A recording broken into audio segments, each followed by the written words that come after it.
হেনরিকাস ব্যানিংয়ের সেদিনের অনুষ্ঠানে যাওয়া আমার মোটেই ঠিক হয়নি। ওর দাওয়াত যদি ফিরিয়ে দিতাম খুব ভালো করতাম, তাহলে সেই রাতের ওই ভয়াবহ অভিজ্ঞতার স্মৃতি আমাকে আর তাড়া করে ফিরত না।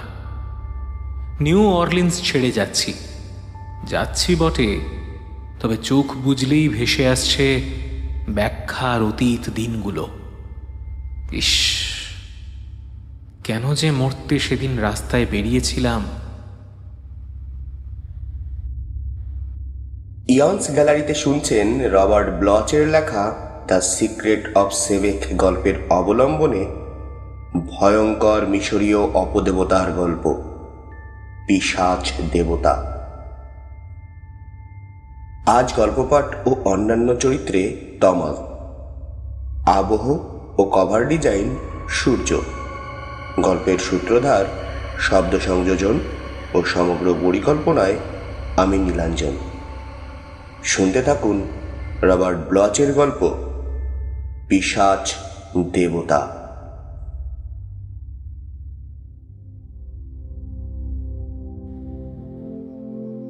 নিউ অরলিন্স এসেছিলাম লেখালেখির কিছু কাজ করতে। এক বহুল পঠিত পত্রিকার সম্পাদক খুব করে ধরেছিলেন মিশরীয় সভ্যতার উপর কিছু গল্প লিখে দিতে। তিনি জানতেন রহস্যময় এই সভ্যতার প্রতি আমার নিজের আগ্রহ যথেষ্ট, বিশেষ করে মিশরীয় ধর্মের বিভিন্ন দেবদেবী ও প্রেত শাস্ত্রের উপর আমার পড়াশুনো প্রচুর। সম্পাদকের অনুরোধ ফেলতে না পেরে সিদ্ধান্ত নিলাম মিশরীয় দেবতাদের নিয়ে অন্যরকম কিছু গল্প লিখব। একটু নিরিবিলির জন্য তাই নিউ অরলিন্সের লুইজিয়ানা সিটিতে এসেছি। এখানে আমি এই প্রথম। বেশ একা লাগলো।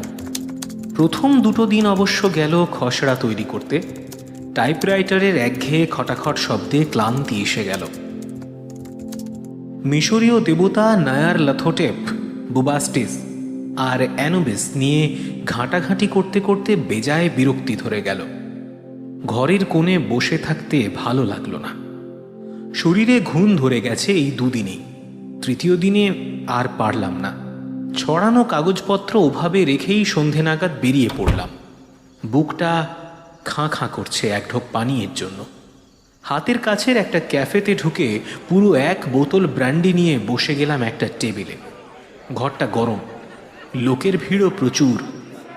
আজ কি যেন একটা উৎসব, তাই সবাই বিচিত্র পোশাকে সেজেছে। 4 পেগ গেলার পর পরিবেশটা আর আগের মতো অসহনীয় মনে হলো না। আমার পাশে ক্লাউনের পোশাক পরা যে মোটা লোকটাকে দেখে ঘণ্টাখানেক আগে হাসি চাপা দুষ্কর হয়ে পড়েছিল, এখন ওর জন্যই কেমন মায়া হতে লাগলো। মুখোশের আড়ালে লোকটার যাবতীয় কষ্ট, দুঃখ আর বেদনার চিত্র যেন উপলব্ধি করতে পারলাম আমি।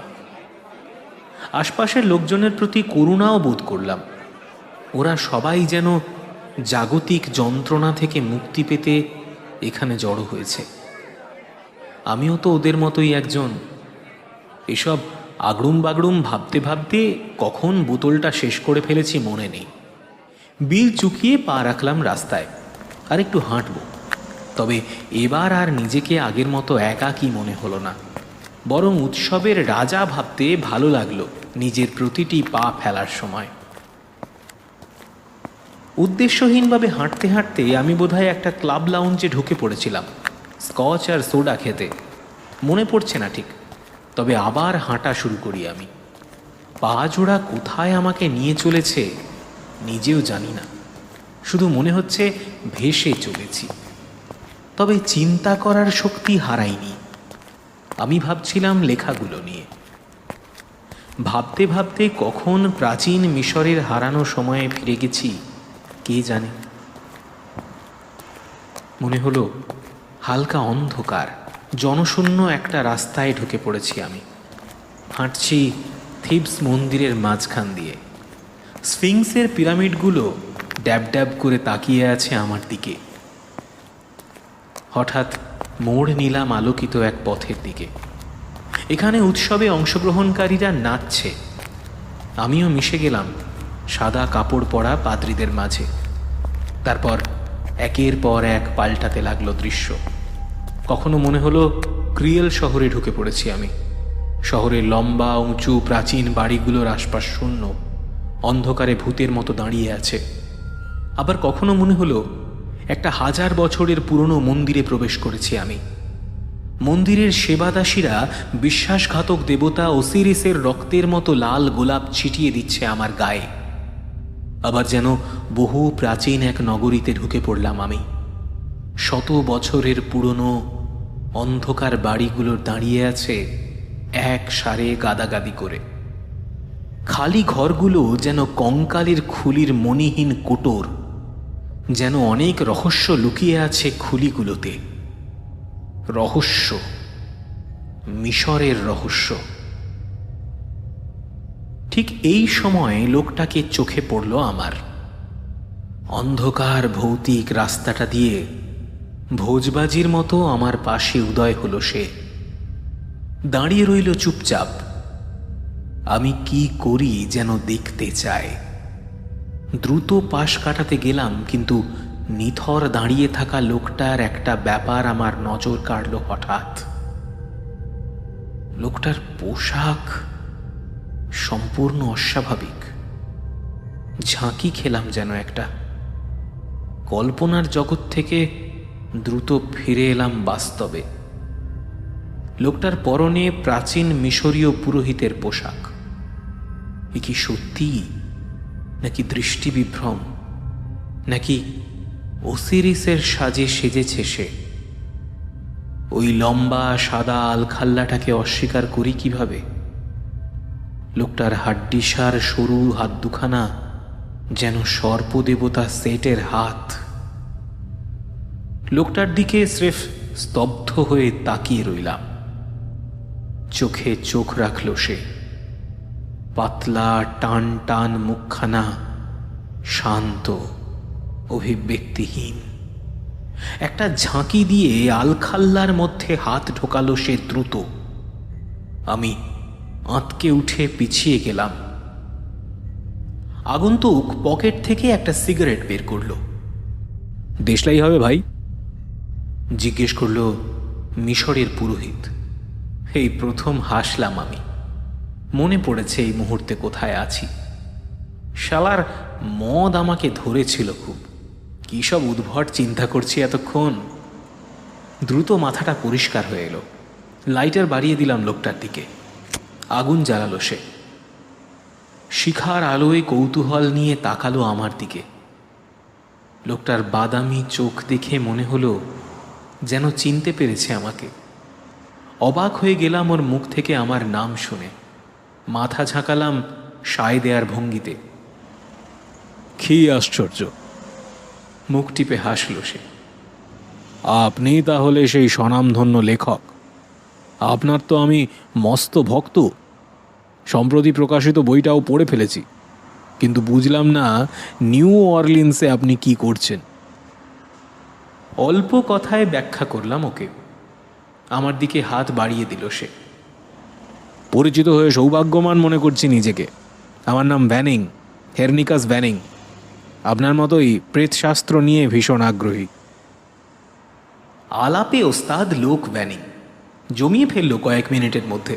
অথবা বলা যায় সে একভাবে বক বক করে গেল, আর আমি শুধু শ্রোতার ভূমিকা পালন করলাম। জানলাম মিস্টার ভ্যানিং প্রচুর সহায় সম্পত্তির মালিক। ধর্মীয় পুরাণ বা শাস্ত্রের উপর তার সংগ্রহ যেমন বিস্তর, পড়াশুনোও করেছে প্রচুর। বিশেষ করে মিশরের উপর তার আগ্রহ সীমাহীন। কথায় কথায় ভ্যানিং জানালো ওদের একটা দল আছে যারা অধিবিদ্যা নিয়ে প্রায়ই গঠনমূলক আলোচনায় বসে, এ নিয়ে গবেষণাও করে। এই ব্যাপারটা আমাকেও আগ্রহী করে তুলতে পারে এমন একটা আভাসও দিল ভ্যানিং। হঠাৎ যেন আবেগে উথলে উঠল সে। আমার হাত দুটো চেপে ধরে ব্যগ্র কণ্ঠে জানতে চাইল, আজ রাতে কি করছেন? জানালাম কাজ কাম করতে ভালো লাগছে না, তাই দিবা স্বপ্ন দেখছি। হাসল সে। বেশ, আমি খানিক আগে ডিনার সেরেছি। বাড়ি যাচ্ছিলাম কয়েকজন অতিথিকে অভ্যর্থনা জানাতে। এরা আমার সেই ছোট্ট দল যাদের কথা একটু আগেই বলেছি আপনাকে। ওদের নিয়ে একটা পার্টির ব্যবস্থা করেছি ওখানে। যাবেন নাকি? কস্টিউম পার্টি, মজা পাবেন। কিন্তু আমার পরনে তো কস্টিউম নেই, বললাম আমি। তাতে কিছু হবে না, আপনি এমনি পার্টি উপভোগ করতে পারবেন, একেবারে আলাদা জিনিস। চলুন তাহলে, চলুন। ওকে অনুসরণের ইশারা করে আগে আগে হাঁটতে শুরু করলো হেনরিকাস ভ্যানিং। শেষ পর্যন্ত কৌতূহলের জয় হলো, তাই সদ্য পরিচিত লোকটার পেছন পেছন এগোলাম আমি। হাঁটতে হাঁটতে বাকপটু ভ্যানিং তার বন্ধুদের সম্পর্কে বলতে শুরু করলো। ওরা যে ক্লাব করেছে তার নাম দিয়েছে কফিন ক্লাব। চিত্রকলা, সাহিত্য আর সঙ্গীত নিয়েই দলের সদস্যদের সময় কাটে। তবে তাদের আলোচনার বিষয় শিল্পকলার এই 3টে মাধ্যমের অন্ধকার দিকগুলো। ভ্যানিং জানান, আজ রাতে দলটা তাদের নিজস্ব সাজে সাজবে, কারণ আজ তাদের এক বিশেষ উৎসবের দিন। ডাকাত, ক্লাউন, জলদস্যু ইত্যাদি গতানুগতিক সাজ আজকের দিনে মোটেই চলবে না। অতি প্রাকৃত সাজে সাজতে হবে সবাইকে। মনে মনে চিন্তা করলাম, ওরা নিশ্চয়ই ওয়্যারউলফ, ভ্যাম্পায়ার, পুরোহিত, কালো জাদুকর ইত্যাদি রূপ ধরবে। এইসব ব্যাপারে আমারও আগ্রহ আছে বিস্তর, কারণ অকাল্ট শাস্ত্রের উপর পড়াশুনো করে নিজের অজান্তে এইসব আধিভৌতিক ব্যাপারগুলোর প্রতি কবে ঝুঁকে পড়েছি এখন আর তা মনে নেই। ভ্যানিংয়ের সাথে যেতে যেতে নতুন কিছু দেখার আশায় মনে মনে বেশ উৎসাহী হয়ে উঠেছিলাম। হেনরিকাস ভ্যানিংয়ের সঙ্গে কথা বলতে এমন মশগুল ছিলাম যে কোত্থেকে কোথায় এসে পড়েছি জানি না।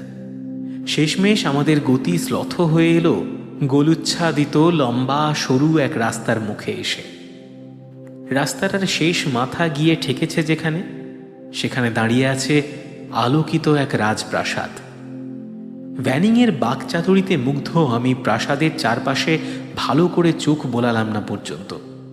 দরজা খোলা ছিল, সেই দরজা দিয়ে সোজা ভেতরে ঢুকে গেলাম আমরা। প্রবেশ করলাম নির্জলা এক আতঙ্কের জগতে। বিশাল বাড়িটার সব জায়গায় আলো জ্বলছে, রক্তের মতো টকটকে লাল আলো। আমরা দাঁড়িয়ে আছি একটা হলওয়েতে, নরকের মতো হলওয়ে। লাল আলোর ছুরি যেন আয়না ঘেরা দেওয়ালের ওপরের অংশ কেটে বেরুচ্ছে। সিঁদুর রঙা ঝালর টাঙানো ভেতরের প্রবেশপথে ফায়ার প্লেসের ধিকি ধিকি জ্বলা আগুনের শিখার ছায়া তীর তীর করে কাঁপছে গাঢ় লাল সিলিংয়ে, যেন আগুন ধরে গেছে। খোদ শয়তানের মতো চেহারার এক বাটলার আমার হ্যাটটা নিয়ে হাতে ধরিয়ে দিল চেরি ব্র্যান্ডি বোঝাই সুদৃশ্য পানপাত্র। লাল ঘরে একা আমি। ভ্যানিং ফিরল আমায় নিতে, ওর হাতেও একটা গ্লাস। পছন্দ হয়েছে? জিজ্ঞেস করলো সে। অতিথিদের মনোরঞ্জনের জন্য ঘরটা এভাবে সাজিয়েছি, বইয়ের গল্পের থেকে আইডিয়াটা সামান্য ধার করা। লোকটার খেয়ালি স্বভাব আমাকে বেশ অবাক করল। কি যেন করতে চাইছে ও। মিশরের পুরোহিতের ছদ্মবেশধারীর হাতে খালি গ্লাসটা দেওয়ার সময় আমি কেমন জানি সামান্য শিউরে উঠলাম। এখন চলুন অতিথিদের সঙ্গে দেখা করে আসি। একটা ট্যাপেস্ট্রি একপাশে ঠেলে সরালো ভ্যানিং। আমরা ডান দিকে গুহার মতো একটা ঘরে ঢুকলাম। এ ঘরের দেওয়ালগুলো সব সবুজ আর কালো পর্দায় ঢাকা। কুলুঙ্গির মোমবাতি শুধু আলোকিত করে রেখেছে ঘরটাকে। আসবাবপত্রগুলো আধুনিকই বলা যায়, তবে বৈচিত্র্যহীন। আমন্ত্রিত অতিথিদের ভিড়ের দিকে যখন তাকালাম মনে হলো বুঝি স্বপ্ন দেখছি। ওয়্যারউলফ, দেবদেবী এবং পিশাচ জাদুকর বলেছিল ভ্যানিং, কিন্তু এখানে তার চেয়েও অদ্ভুত সব লোকজন হাজির, যেন নরক থেকে নেমে এসেছে সবকটা। বিভৎস এক অশ্লীল ভঙ্গি করছে সবাই। কেউ সেজেছে এক চোখো দানব, কেউ কানা খোঁড়া, কেউ আবার পিশাচ। কালা জাদুকরদেরও চোখে পড়ল, বিকট চেহারার ডাইনিও চোখ এড়ালো না। এবার ভ্যানিংয়ের তাড়ায় ভিড়টার সঙ্গে মিশে যেতে হলো আমাকে। সবার সঙ্গে পরিচয় হলো, মুখোশ খুলতেই এক একজন নিপাট চেহারার ভদ্রলোক এবং সুন্দরী নারীতে রূপান্তরিত হল।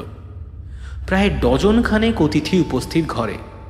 পরিচয় হলেও খুব দ্রুত ভুলে গেলাম সবার নাম। ভ্যানিং আমাকে কোনুই ধরে টেনে নিয়ে গেল এক কোণে। আরে, এদের সঙ্গে কথা বলে সময় নষ্ট করছেন কেন? গলা নামালো সে। আমার সঙ্গে আসুন, আসল লোকেদের সঙ্গে পরিচয় করিয়ে দিই। ঘরের এক কোণে চারজনের একটা দল বসেছিল। সবার পরনে ভ্যানিংয়ের মতো পুরোহিতদের পোশাক। এক এক করে সবার সঙ্গে পরিচয় করিয়ে দিল ভ্যানিং। ডক্টর ডেলভিন, বুড়ো এক মানুষ, ব্যাবিলনিয়ান। অ্যাথিয়েন D মর্গ্যানি, অ্যাডোনিসের প্রেস্ট, handsome. প্রফেসর উইলড্যান, দাড়িওয়ালা, প্রায় বামন আকৃতির মানুষটা, মাথায় পাগড়ি। রিচার্ড রয়েস, অল্প বয়সী, বুদ্ধিদীপ্ত চেহারার তরুণ। চারজনেই বিনীত ভঙ্গিতে আমার দিকে চেয়ে মাথা নাড়াল। ভ্যানিং বলল, আমার দলের এই চারজনই আসল লোক। আমরা সবাই প্রেত চর্চায় বিশ্বাসী।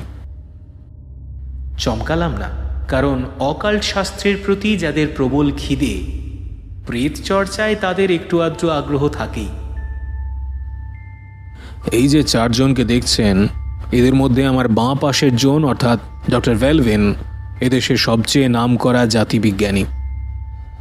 ডি মরিগ্যানি প্রখ্যাত অকাল্টিস্ট ইয়ার্নডলফ কার্টারের সঙ্গে যার একসময় যোগাযোগ ছিল। রয়েস আমার পার্সোনাল এড, আর প্রফেসর উইলডেন বিখ্যাত মিশর বিজ্ঞানী। ভারী মজা তো, ভাবলাম আমি। মিশর নিয়ে গল্প লিখছি, আর এখানেও সেই মিশর। আপনাকে কিছু ইন্টারেস্টিং জিনিস দেখানোর প্রতিশ্রুতি দিয়েছিলাম। অবশ্যই তা দেখতে পাবেন। আধ ঘন্টাটাক আমাদের এই পার্টিতে কাটাতে হবে। তারপর আসল সেশন করতে আমরা যাব ওপরে, আমার ঘরে যাব। আশা করি ততক্ষণ ধৈর্য ধরে থাকবেন।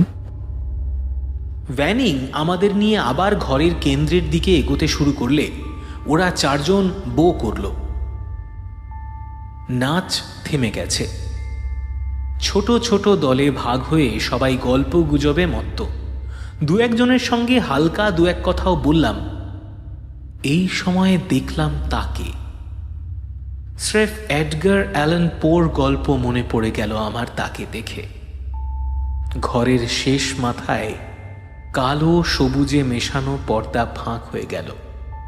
সে পা রাখল ভেতরে, যেন মাটি ফুঁড়ে বেরোলো আগন্তুক। মোমের রূপলি আলো পড়েছে তার গায়ে। হাঁটতে শুরু করলো সে। প্রতিটি পদক্ষেপে অশুভ এবং ভয়ঙ্কর কি যেন একটা বিচ্ছুরিত হতে লাগলো তার শরীর থেকে। এক সেকেন্ডের মধ্যে মনে হলো বুঝি একটা প্রিজমের মাঝখান দিয়ে দেখছি তাকে। কপালে কাঁপা আলোয় তার নাড়াচাড়া আমার কাছে অস্পষ্ট এবং ক্ষীণ মনে হলো। মিশরের আত্মা সেজে এসেছে সে। লম্বা সাদা আলখাল্লায় ঢাকা তার হাড্ডিসার শরীর। ঝুলঝুলে আস্তিন থেকে বেরিয়ে আসা হাত দুটো পাখির নখের মতো বাঁকানো। দামি আংটি পরা আঙুলের মুঠিতে ধরে আছে একটা সোনার লাঠি, আই অফ হোরাসের চিহ্ন সিল করা। আলখাল্লার উপরের অংশটা কালো, গলা কাটা। ওটার ওপরে ঘোমটার আড়ালে উঁকি দিচ্ছে ভৌতিক একটা মাথা। মাথাটা কুমিরের, আর ধরটা মিশরীয় পুরোহিতের। মাথাটা এক কথায় ভয়ঙ্কর। কুমিরের মাথার মতোই খুলির দিকটা একটু ঢালু, ওপরটা সবুজ আঁশে ভরা। লোম শূন্য, পাতলা, চকচকে। দেখলে বমি আসে। বড় বড় হাড়ের কাঠামোর মাঝখানে অক্ষিকোটর লম্বা সরীসৃপের মতো আকৃতির নাকটার পেছনে একজোড়া চোখ কটমট করে তাকিয়ে আছে। কোঁচকানো নাকের ফুটো, শক্ত এবং কঠিন দুই চোয়াল সামান্য ফাঁক হয়ে আছে। বেরিয়ে পড়েছে গোলাপি লকলকে জিভ, খুরের মতো ধারালো দাঁতের সারি সহ। মুখোশ বটে। আমি প্রশংসার চোখে ওটার দিকে চেয়ে আছি, হঠাৎ একটা যেন ঝাঁকি খেলাম। এখানকার মুখোশধারীদের চেয়ে এই কুমির মানবের মুখোশটা যেন অনেক বেশি জীবন্ত, মনে হয় সত্যি। লোকটা বোধহয় একা এসেছে, ওর সঙ্গে কাউকে সেধে কথা বলতেও দেখলাম না। ভ্যানিংয়ের কাছে এক লাফে পৌঁছে গেলাম আমি, কাঁধে টোকা দিলাম। লোকটার সঙ্গে পরিচিত হবার ইচ্ছে জেগেছে আমার। ভ্যানিং আমার দিকে নজর দিল না, সে ব্যস্ত ব্যান্ড পার্টির এক লোকের সঙ্গে কথা বলতে। আমি মাথা ঘুরিয়ে তাকালাম কুমির মানবের সঙ্গে নিজেই আলাপ করব এই ভেবে, কিন্তু চলে গেছে সে। তীক্ষ্ণ নজর বোলালাম উপস্থিত অভ্যাগতদের উপর, লাভ হলো না কোনো। নেই সে, যেন হঠাৎ অদৃশ্য হয়ে গেছে। অদৃশ্য হয়ে গেল? লোকটার অস্তিত্ব সত্যি ছিল কি? ওকে আমি দেখেছি, বরং বলা যায় এক পলকের জন্য ওকে আমার চোখে পড়েছে। নাকি আদৌ সে এখানে ছিল না? গোটা ব্যাপারটাই হয়তো আমার কল্পনা। যেভাবে মিশর নামের দেশটা আমার মস্তিষ্কে ঘুরপাক খাচ্ছে, তাতে দৃষ্টিবিভ্রম হওয়া বিচিত্র কিছু নয়। তাহলে মনের মধ্যে খচখচ করে কেন? কেন মনে হয় কল্পনা নয়, বাস্তবিকই দেখেছি আমি তাকে? ব্যাপারটা নিয়ে বেশি ভাবনা চিন্তার সময় পেলাম না। ভ্যানিং আধ ঘন্টার ব্যবস্থা করেছে তার দাওয়াতিদের জন্য, গান বাজনা হবে। আলোগুলো সব নীলচে হয়ে এলো, অস্পষ্ট, কবরখানার মতো নীলচে কুয়াশার। অতিথিরা সবাই নিজেদের আসনে বসতে শুরু করেছে। তাদের ভৌতিক ছায়া গাঢ় দেখালো। অর্কেস্ট্রা প্ল্যাটফর্মের নিচ থেকে বেজে উঠল একটি যন্ত্র। শুরু হলো সঙ্গীতানুষ্ঠান। আমার খুব প্রিয় একটা সুর, চাইকভস্কির দ্য সোয়ান লেক বাজাচ্ছে ওরা। সুরটা যেন গুঞ্জন ধ্বনি তুলল, কেঁপে কেঁপে উঠল, কখনো ম্লান হয়ে এলো, আবার যেন ভেঙচি কাটলো সবাইকে। ওটা ফিসফিসানি শুরু করলো, গর্জে উঠল, ভয় দেখালো, হুমকি দিল, এমনকি আমার ভেতরের অস্থিরতাকেও শান্ত করে তুলল মাতাল করা। Swan lake. মিউজিকের তালে শুরু হলো শয়তানের নাচ। এক জাদুকর আর এক পিশাচ ভয়ঙ্কর নাচ শুরু করে দিল। গোটা ব্যাপারটাই গা কিরকির করা, নোংরা এবং বানোয়াট মনে হলো। শেষ পর্যন্ত সব আলো নিভে গেল। ব্যান্ড দল পাগল হয়ে উঠল যেন এবার। এই সময় ভ্যানিং এলো আমার কাছে, আমাকে নিয়ে এগোলো ঘরের দিকে। ওখানে সেই 4 জন অপেক্ষা করছে আমাদের জন্য। ভ্যানিং ইশারা করলো ওই 4 জনকে অনুসরণ করতে। প্ল্যাটফর্মের পাশের পর্দা তুলে বেরিয়ে এলাম। দেখলাম লম্বা অন্ধকার একটা হলওয়েতে ঢুকে পড়েছি। ভ্যানিং ওক কাঠের একটা দরজার সামনে দাঁড়িয়ে পড়ল, চাবি ঢোকালো ফুটোয়, শব্দ করে খুলে গেল তালা। ঢুকলাম একটা লাইব্রেরিতে। ঘরটা সুসজ্জিত, মদের সরবরাহ প্রচুর। চমৎকার এক গ্লাস ক্যানিয়াক পান করার পর আমার চিন্তা চেতনাগুলো আবার কেমন ঘোঁট পাকাতে শুরু করলো। সবকিছুই অবাস্তব আর অস্বাভাবিক মনে হতে লাগলো। ভ্যানিং, তার বন্ধুরা, এই বাড়িটা, গোটা সন্ধে, সবকিছুই যেন একটা কল্পনা। শুধু সেই কুমিরের মুখোশ পরিহিত লোকটা ছাড়া। ওর কথা ভ্যানিংকে জিজ্ঞেস করতেই হবে। একটা কণ্ঠস্বর হঠাৎ আমাকে পার্থিব জগতে ফিরিয়ে নিয়ে এলো। কথা বলছে ভ্যানিং, আমাকে ডাকছে। ওর গলা গুরুগম্ভীর শোনালো, অস্থিরতায় কাঁপছে যেন। মনে হলো এই প্রথম যেন ওর গলা শুনছি আমি। এখানে ওই একমাত্র বাস্তব, আর সব কিছু কাল্পনিক। কথা বলছে ভ্যানিং, লক্ষ্য করলাম 5 জোড়া চোখ তাকিয়ে আছে আমার দিকে। ভ্যানিং বলল, আমি আপনাকে একটা বিশেষ জিনিস উপহার দেব বলেছিলাম, এখন সেই সময় উপস্থিত। তবে বিনা স্বার্থে আপনাকে আমি এখানে নিয়ে আসিনি। আপনাকে আসলে আমার প্রয়োজন ছিল বলে এখানে নিয়ে এসেছি। আমি আপনার লেখা গল্প পড়েছি। আমার মনে হয়েছে শ্রোতা হিসেবেও আপনি খুব আন্তরিক হবেন। আপনার পরামর্শ এবং বুদ্ধি দুটোই আমার প্রয়োজন। এই জন্যই আমরা একজন অপরিচিত লোককে আমাদের এই গোপন অনুষ্ঠানে নিয়ে এসেছি। আমরা আপনাকে বিশ্বাস করি, অবশ্যই বিশ্বাস করি। স্বচ্ছন্দে আমার উপর বিশ্বাস রাখতে পারেন, শান্ত গলায় বললাম। এই প্রথম টের পেলাম ভ্যানিং শুধু উত্তেজিত নয়, নার্ভাসও হয়ে আছে। ওর হাতে ধরা সিগারেটটা কাঁপছে, মিশরীয় ঘোমটার নিচে ঘাম জমেছে কপালে।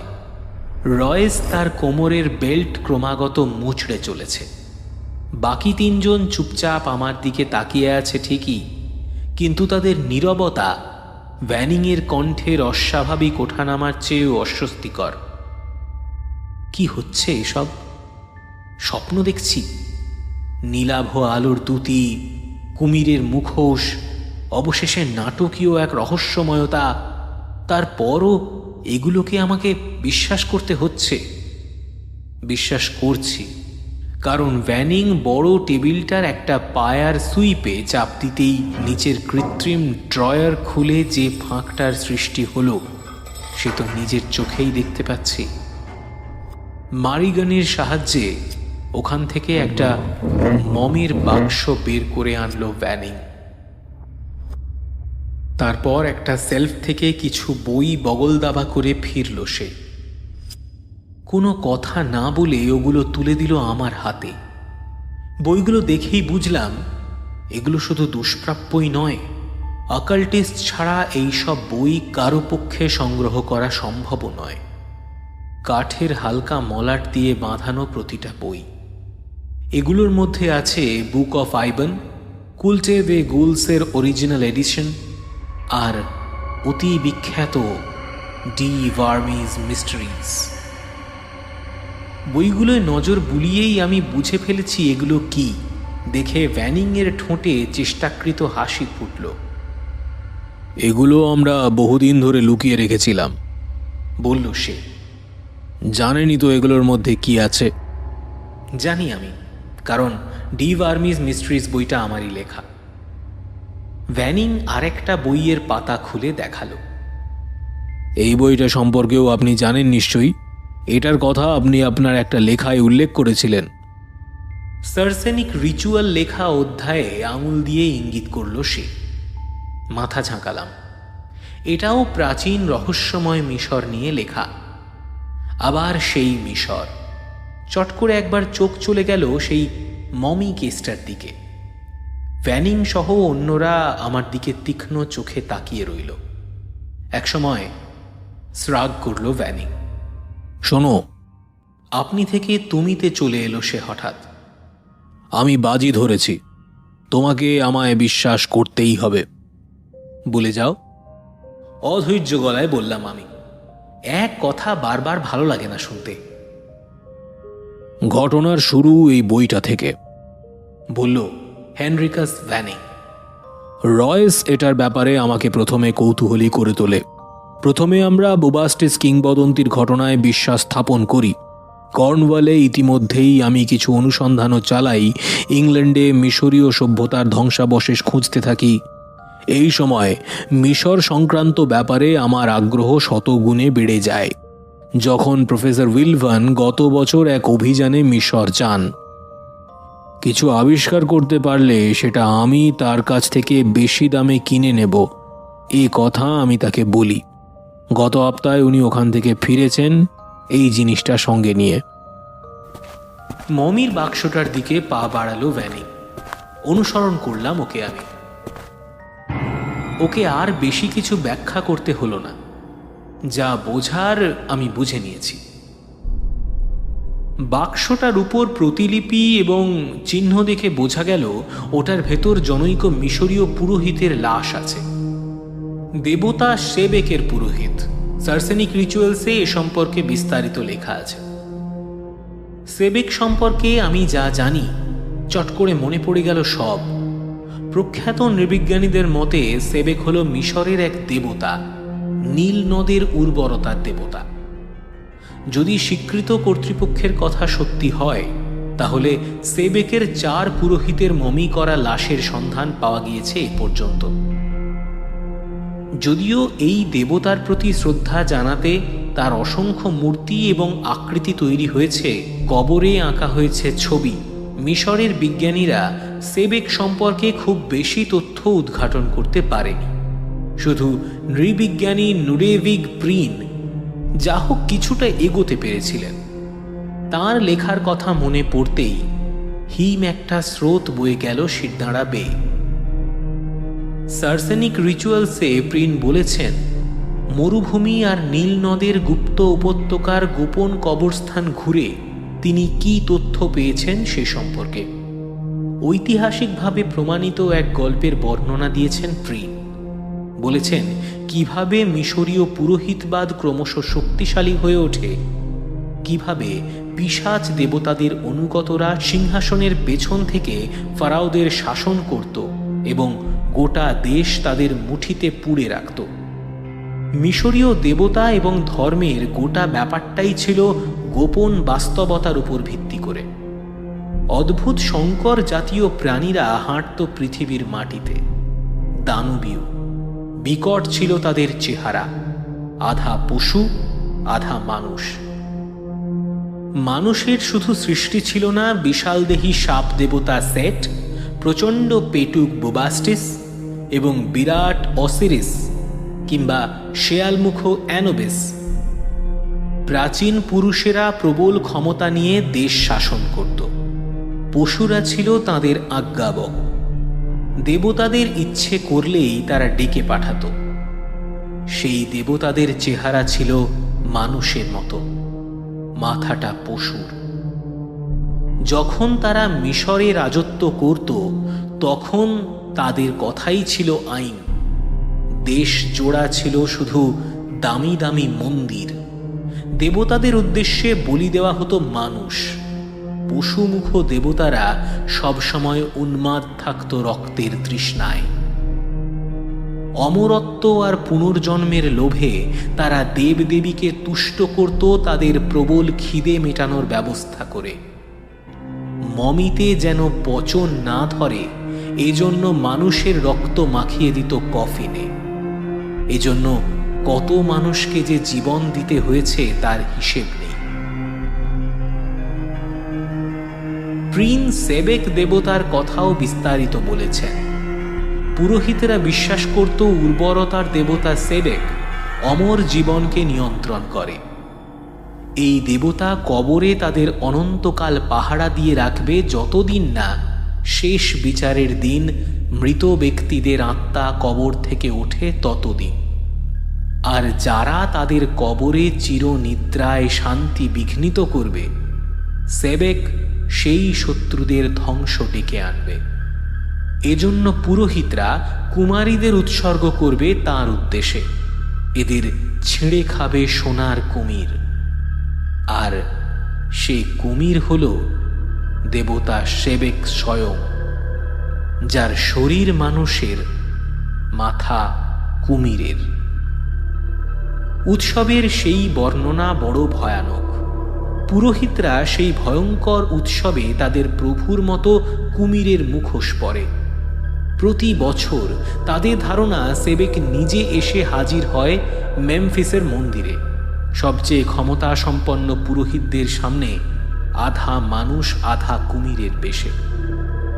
পুরোহিতরা বিশ্বাস করত সেবেক তাদের কবর পাহারা দেবে, আর তাদের এই বিশ্বাসের বলি হতে হতো ওই উৎসবের দিন অগুন্তি কুমারী মেয়েদের।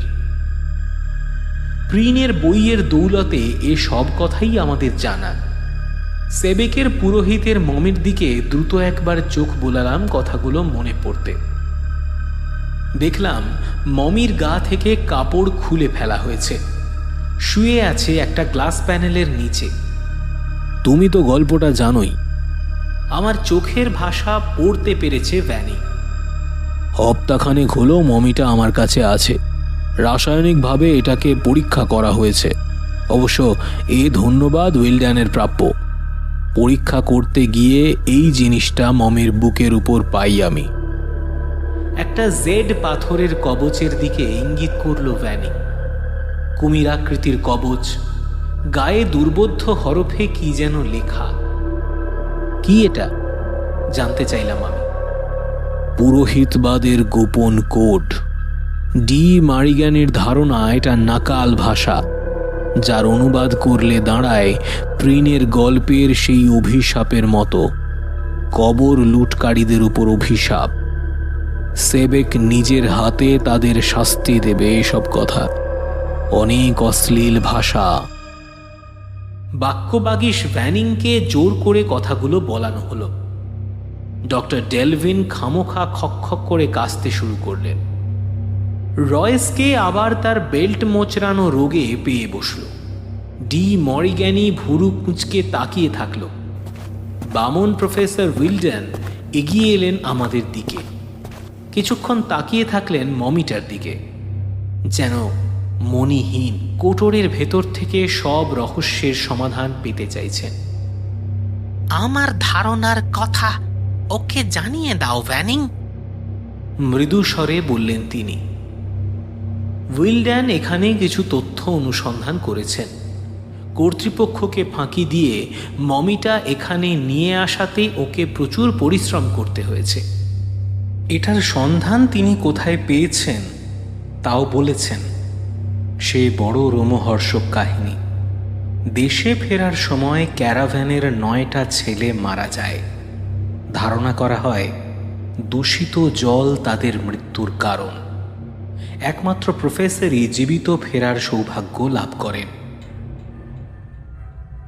এই মমিটাকে অন্য কোথাও সরিয়ে ফেলতে বলেছিলাম, কারণ এটা অশুভ। এখানে এটাকে যে কাজে আনা হয়েছে তা কখনোই সম্ভব হবে বলে মনে হয় না, কারণ আমি সেবেকের অভিশাপে বিশ্বাস করি। আপনারা জানেন, সেবেকের মাত্র 4 পুরোহিতের মমির সন্ধান মিলেছে।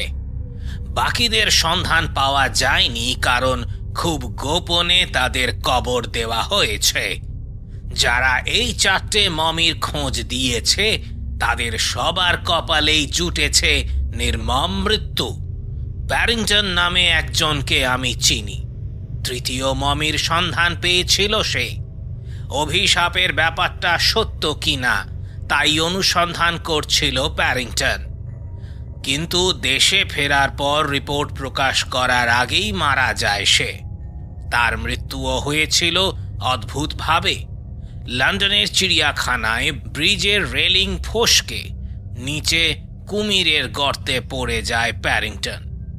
ওরা যখন তাকে উদ্ধার করে, ছিন্ন ভিন্ন বিকৃত লাশটাকে মানুষ বলে চেনার উপায় ছিল না। ভ্যানিং তাকালো আমার দিকে, বেশ সিরিয়াস গলায় বলল, শুনলে তো সব কথা। এই জন্যই আমি তোমাকে এখানে ডেকে এনেছি। একজন প্রেত শাস্ত্রবিদ এবং পণ্ডিত হিসেবে তোমার নিজস্ব মতামত চাই আমরা। এই মমিটাকে কি সত্যি ফেলে দেব আমরা? তুমি কি অভিশাপের গল্পে বিশ্বাস করো? আমি করি না, তবে অস্বস্তি হয় শুনলে। প্রচুর কাকতালীয় ঘটনার কথা আমি জানি। প্রিনের সত্যবাদিতার প্রতিও আমার অবিশ্বাস নেই। মমিটাকে দিয়ে আমরা কি করব বা করতে চলেছি সেটা মুখ্য ব্যাপার নয়। এতে হয়তো এটাকে অপবিত্র করা হবে। চাই না কোনো দেবতা আমাদের উপর রুষ্ট হোক। কুমির মুখ কোনো প্রাণী আমার গলা কামড়ে দেবে, তাও আমি চাই না। এখন তুমি কি বলো? আমার হঠাৎ সেই মুখোশধারী লোকটার কথা মনে পড়ে গেল। দেবতা সেবেকের ছদ্মবেশে এসেছিল সে। লোকটার কথা ভ্যানিংকে জানালাম। কে সে? জিজ্ঞেস করলাম আমি। অসাধারণ ছদ্মবেশ নিয়েছিল কিন্তু। ভ্যানিংয়ের মুখ সাদা হয়ে গেল কথাটা শুনে। তার আঁতকে ওঠা দেখে মনে মনে অনুতপ্ত হলাম। এভাবে লোকটাকে ভয় না দেখালেও চলতো। আমি তো দেখিনি, শপথ করে বলছি অমন কাউকে আমি পার্টিতে দেখিনি। লোকটাকে এখনই খুঁজে বের করতে হবে। হয়তো ব্ল্যাকমেল করতে এসেছিল লোকটা, বললাম আমি। তোমার কাছ থেকে টাকা হাতানোর তালে। হতে পারে। কেঁপে গেল ভ্যানিংয়ের গলা। অন্যদের দিকে ঘুরল সে। তাড়াতাড়ি অতিথিদের ঘরে যাও, সবার উপর নজর বোলাও। এই লোকটাকে খুঁজে বের করো, ধরে নিয়ে আমার কাছে এসো। পুলিশ ডাকবো? নার্ভাস ভঙ্গিতে প্রশ্ন করল রয়েস। আরে বোকা, না না, যাও যাও, শিগগির যাও। তড়িঘড়ি বেরিয়ে গেল চারজন। বাইরের করিডোরে পায়ের আওয়াজ প্রতিধ্বনিত হয়ে বাজল কিছুক্ষণ। একটু নীরবতা। হাসার চেষ্টা করল ভ্যানিং। আমি বিমূঢ় হয়ে পড়লাম। মিশর নিয়ে যে স্বপ্ন আমি দেখি, কল্পনা করি, গল্প লিখি, তা কি সব সত্যি? মুখোশধারী ওই লোকটার কথা বারবার ভাবছি কেন আমি? ওই অভিশাপের ব্যাপারটা কি সত্যি, নাকি ভ্যানিং একটা আজগুবি গল্প ফেঁদেছে? হঠাৎ হালকা একটা শব্দ হলো। বিদ্যুৎ গতিতে ঘুরে দাঁড়ালাম। হয়েছে, দরজার চৌকাঠে দাঁড়িয়ে আছে সেই মুখোশধারী কুমির মানব। ও ওই যে, ওই যে সে! চেঁচিয়ে উঠলাম। সেই টেবিলের গায়ে হেলে গেল ভ্যানিং। ছাই হয়ে গেছে মুখ। চৌকাঠের দিকে তাকালো সে। দৃষ্টি ফিরে এলো আমার দিকে, উদ্ভ্রান্ত। মৃত্যুর ছায়া দেখলাম ওর চোখে। কুমিরের মুখোশ পরা লোকটা, আমি ছাড়া আর কেউ ওকে দেখেনি। এ কি আসলেই মুখোশধারী কেউ, নাকি পিশাচ দেবতা সেবেক স্বয়ং? তার কবর খোঁড়ার অপরাধে এসেছে প্রতিশোধ নিতে।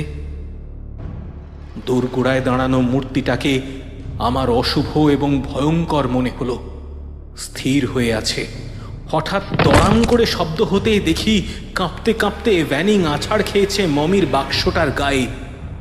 তারপর এত দ্রুত ঘটনাগুলো ঘটে গেল যে আমি নড়াচড়াও ভুলে গেলাম। সরীসৃপ আকৃতির দেহে বিদ্যুৎ খেলে গেল। ঢেউ খেলে যেন এগিয়ে এলো সে। চোখের পলকে দাঁড়িয়ে পড়ল ভ্যানিংয়ের দুমড়ে মুচড়ে পড়ে থাকা শরীরের সামনে। সাদা আলখাল্লার আড়াল থেকে আত্মপ্রকাশ করল কঠিন, পাখির মতো বাঁকানো দুটো হাত চেপে ধরল ভ্যানিংয়ের দুই কাঁধ। হাঁ করল মুখোশধারী। খুলে গেল ক্ষুরোধার দাঁতের সারি নিয়ে প্রকাণ্ড চোয়াল।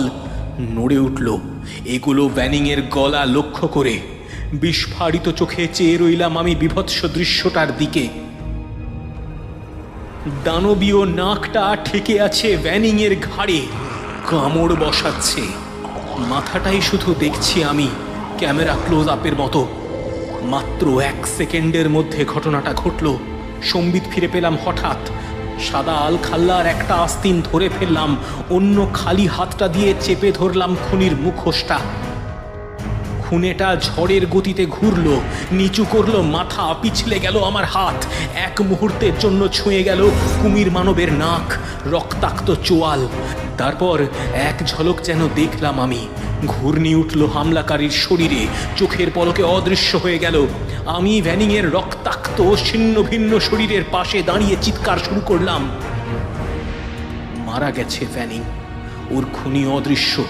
দূর থেকে লোকজনের হই হল্লা ভেসে আসছে।